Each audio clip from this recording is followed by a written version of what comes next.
Victor Gyökeres, it's time to leave, but there are 2 Arsenal players we can consider, and this is my 15-man wildcard draft ahead of game week 8. Welcome back to another video, guys. Hope you're good and you're enjoying the international break. Many of you are on wildcard, but if you're not, there are players in this 15 that you might want to consider with your transfers moving forward. Let's have a look, shall we, at how we're shaping up. Before we do, the fixture ticker is always really valuable when we're doing this. This takes us up to AFCON, where we get our 5 free transfers. There's really good teams at the top of the ticker at the moment. This is filtered by attacking difficulty on Scout. Liverpool, Arsenal, Newcastle, Crystal Palace, the top 4 teams. Yeah, you want a little bit of all of them, don't you? Liverpool are harder to reach at the moment because of form and the player prices of players like Salah. But outside of that, Arsenal, Newcastle, Palace, you're going double or triple on wildcard, aren't you? So let's see that wildcard team and look at some data to help us with our decisions. When we look at defences at the moment, we're not surprised to see Arsenal, the best defence in the league so far in terms of big chances conceded, only 5. This is filtered by big chances conceded. Newcastle only conceded 7, Bournemouth 9, and Leeds and Sunderland are absolutely holding their own in 4th and 6th. Burnley down in 19th, Forest 20th. These teams aren't conceding many big chances. They're keeping clean sheets. Newcastle have 4 clean sheets. And with that in mind, when we go to this wildcard team, I want double Newcastle defence. Absolutely want double Newcastle defence. So look, I think Pope can match, if not outperform, Raya. I've gone Pope in game week 7 on my wildcard. And Dan Burn, he's going to play left back a lot, and that's fine. At left back, we saw it at the weekend, because Lewis Hall's out injured now, and Livramento. He'll get an assist or 2, and he's still got the goal threat. He will lose a bit of DEFCON playing left back, but then he should gain the assist threat. Maybe it balances itself out. Regardless, I look at the Newcastle fixtures, and what we know with Eddie Howe is we'll always get clean sheets, more than any other team so far this season. Will we get attacking returns? Yeah, and Walter Maada looks great. You could absolutely get Walter Maada into this wildcard team. He's not in my draft, but I do like him very much. Will he keep pens over Gordon? No, I think Gordon's on the pitch. Gordon takes the pen. We saw him take 2 in the Champions League, of course. Gordon was off the pitch when Walter Maada scored his pen at the weekend. And then Visser will be back soon. And when Visser is back, it'll eat into Walter Maada minutes. Still, I think he's a great pick. Nevertheless, double defence is where it's at for Newcastle. If you don't own a Newcastle defender in your actual team, go and buy one of these guys. I think Malik Chow, Botman, Trippier, they're all good. I'd say Burn just edges it, and they're all around the same price point. In terms of wildcard, by the way, guys, I should say, if you're on wildcard right now, or you still have a wildcard in your pocket, Game Week 8 feels like a great opportunity. Loads of player prices, reacting to information in the internationals. I'm sure there'll be an injury or 2. And getting on the right teams that you probably don't have. If you're not on wildcard or you haven't wildcarded yet, you probably haven't got Newcastle players. Getting double Newcastle defence would be a brilliant, brilliant option. The wildcard template changes. In 6, where loads did it, it's a very different team to what we're seeing now in 8. I wildcarded in 7. It's a very different team then as well.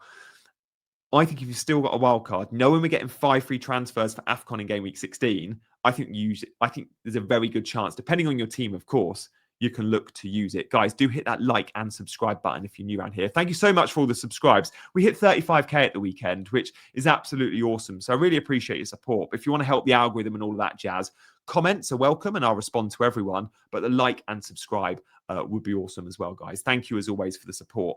Shall we talk about Arsenal? Because they are the best defence in the league and they're not doing bad for the attacking data as well. But let's just talk Arsenal, because is it double defence or double attack? It's been the $1 million question. Those that wildcarded in game week 6 mainly went double defence.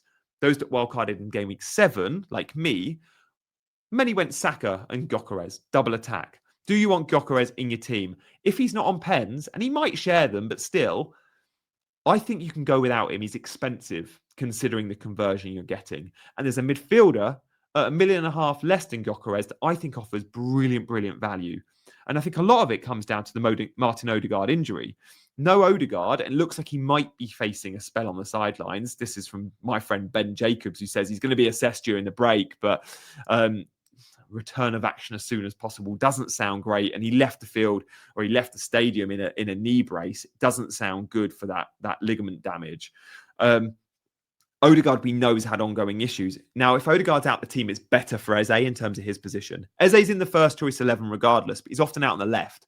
You want Eze central in the 10. And with no Odegaard, you'll always get that. Now, the Arsenal fixtures are amazing. Fulham, Palace, Burnley, Sunderland is good a 4-game stretch as you'll get before Tottenham, Chelsea. But then it's Brentford, Villa, Wolves, Everton. Like, they continue. And I think Eze's worth a punt. He's good on the eye test. His date has been all right. He missed a big chance at the weekend. He should have scored 0.74 XG on that one. I think Eze's going to get you some goals. He's a differential. And Saka, under 10% owned. When can you get Bukayo Saka on penalties at under 10% with good fixtures? And he's fit and firing now. Saka had the highest expected goal involvement of the weekend just gone. I was on the scout members area. I saw it yesterday. 1.95 XGI. Saka's a great pick, guys. And because you've only got one Arsenal defender in Gabriel, you can get to double attack. Now, of course, double defense is still great. Raya, Gabriel and Timber, Gabriel and Calafiori, whatever. My only problem with double defense is, in that second Arsenal defender slot, could you have a 4.5 million or 5 million Senesi that can match? You can save money there. Remember, the Arsenal defenders don't usually get DEFCON. Gabriel's the best at it, but the others don't. You could have a DEFCON 4.5 guy in that slot, save the money, have the opportunity to go double attack. Fixtures like Burnley come with a 3, 4, 5 goal ceiling for Arsenal. Being on double attack is a little bit more fun, in my opinion, and Eze and Saka are differentials. So that's my 3. If you're on double defense, you're going to get loads of clean sheets. It's great, but it is a lot of money. Like, I think Pope can match Raya. I think Senesi can match Saliba, for example. We need to talk about all the other teams, don't we? We've got to get through the defenders, and then we'll talk the attackers as well. The fixtures are obviously there for us all to see. There's no Liverpool in this draft. I feel bad about that. I just don't know where I go. They're conceding goals. I don't want a Liverpool defender. They're expensive. Could you go to a Gakpo? Maybe, but you don't get the 90-minute guarantee. And then, of course, you've got players like Salah who are clearly going to get points in this run. But if you're not captaining him, do you want to spend 14.5 million on Salah? The way he's playing, no, I don't. I wouldn't be putting Salah in a wildcard team. And part of the reason why I wildcarded last week was to get Salah out.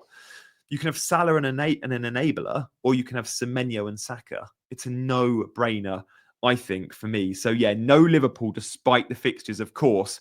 Saka's always going to get you points. I don't hate the idea of going with Salah. I never would. Gakpo's an option. I'd be swerving Isak, I'd be swerving Ekatike, I'd be swerving Wirtz. I even think I'd be swerving Van Dijk, given the price.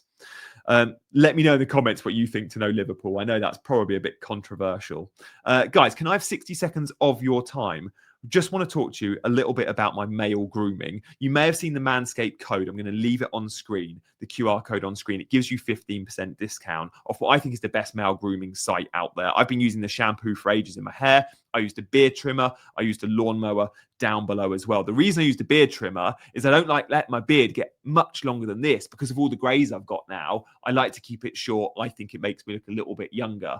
And when you're talking beard trimmers and going tight, look at when I compared my Babyliss trimmer to my Manscaped beard hedger. One's going really tight and the other one is still leaving the sort of grey stubble there.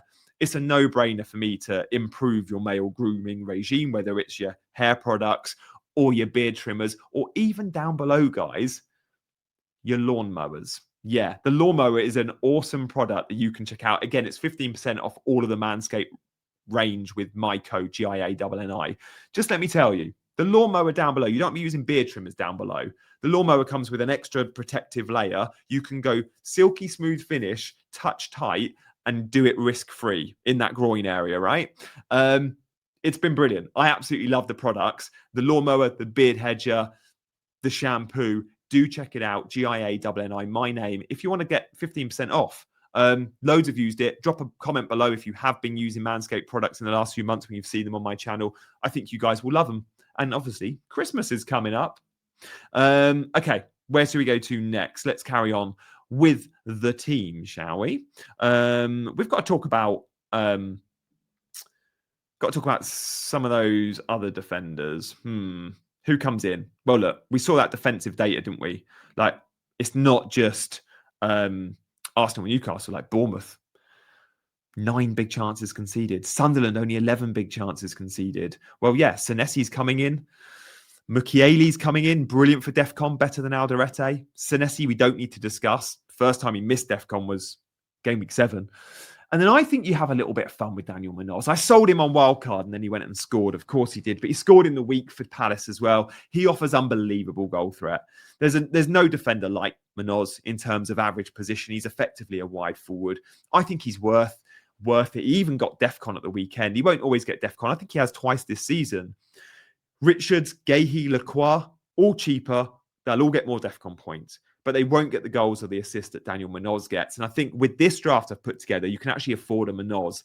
So that's where I'm at. Of course, if you're going like Waltermada up front instead of a 5.5, you could go Chris Richards at 5.5 or 4.5, for example. So look, that's where I'm at with my midfielders. Let's look at some attacking data as well. When we look at the best teams non-pen XG on Scout, City atop, but Crystal Palace too. We have to back that Crystal Palace attack, in my opinion. United, Arsenal, Chelsea, Liverpool high. Liverpool aren't high as they should be, right?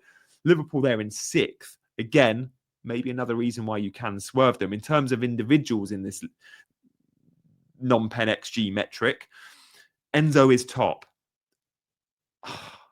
And he looks really good, Enzo. And with no Cole Palmer, he should be on pens. Ismail Assar, Semenyo, Anthony, all really high there as well. No Bruno Fernandes in the top 10.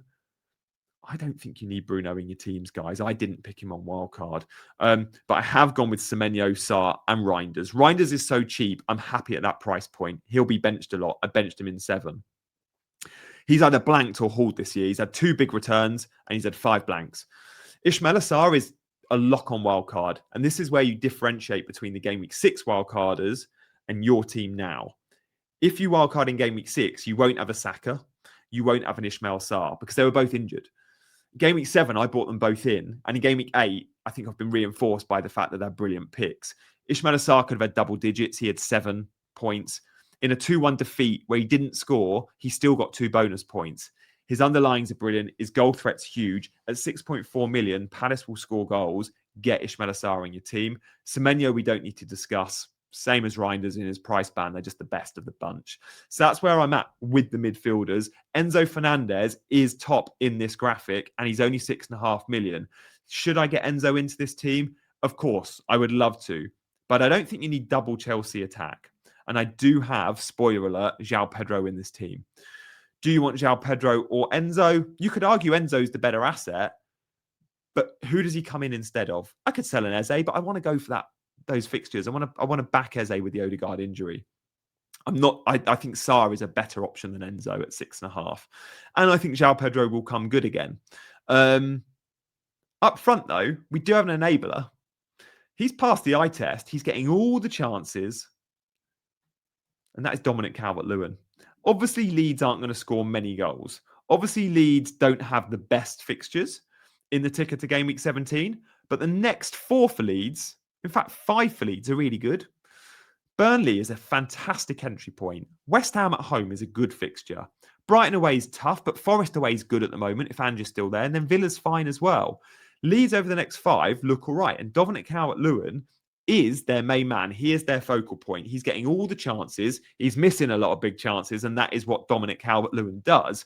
But for 5.5 million, someone that can come in off the bench just when the fixture's really good, I like that very much as an option. I really do. And look, the template wildcard in 6 and 7 was Gyökeres with João Pedro and Haaland. Everyone haven't had those 3. Don't think you want Gyökeres long term.